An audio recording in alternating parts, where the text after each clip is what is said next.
Because specifically, you're a fitness guru, obviously, and radiating good health today, may I say so. But this whole issue of Robert F. Kennedy Jr., it's interesting. Before I interviewed him, and I've interviewed him maybe 5-6 times now, I had a kind of view of him that I'd seen from the media, that he was a complete crackpot, that he was anti all vaccines and so on and so on. And that certainly wasn't the impression I got. And actually, the more I interviewed RFK Jr., the more impressive I felt he was. He's obviously fiercely intelligent. He's extremely well-read. And it seems to me he comes at this essentially from a good place. He wants more transparency, and he wants to make America a healthier place. Now, am I living in cloud cuckoo land, Jillian, or is that pretty much the reality? That's exactly the reality. Is he eccentric? Yes, he's a little bit eccentric, but he's a good person. If you look at his history, this is a guy who sued Monsanto, DuPont, General Electric. He's an environmental attorney. His goal was to clean up chemicals out of our environment to help people not get cancer. Now, if you look at what he's promised to do, it's 3 things. So the first one, obviously, is he wants to end corruption.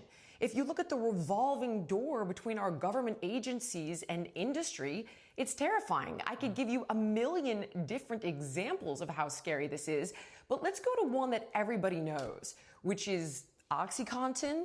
The guy at the FDA who approved OxyContin went and took a cushy job for Purdue.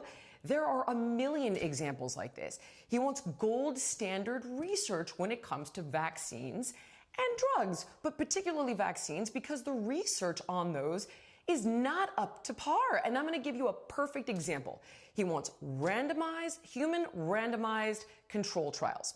So if you look at hepatitis B, which is one of the most controversial vaccines for kids, because it's specifically for people who have risky sex and use needles, and you can test the mother to find out if she's negative before you vaccinate the newborn.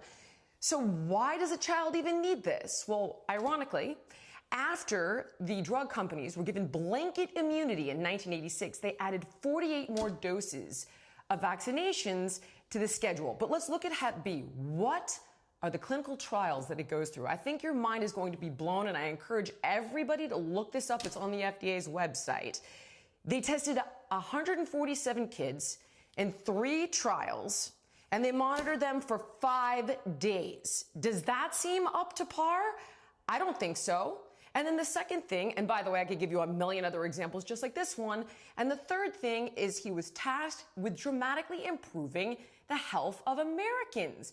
And in case everybody's missed it, we are unhealthier than ever. 74% of adults are overweight or obese. We've all heard the diatribe. I'll run through it one more time. We're more infertile than ever. Infertility rates are going up 1% every year. Autism, 1 in 34 kids. It was like 1 in 10,000 when I was a child. I mean, we could go on and on and on.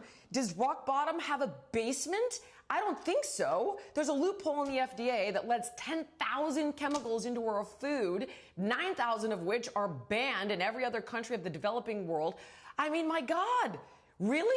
I think what you're seeing here is the absolute panic of big food, big farming, big pharma, and big insurance, and for good reason, because it's absolutely corrupt.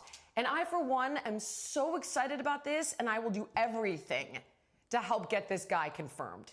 Richard Painter, you were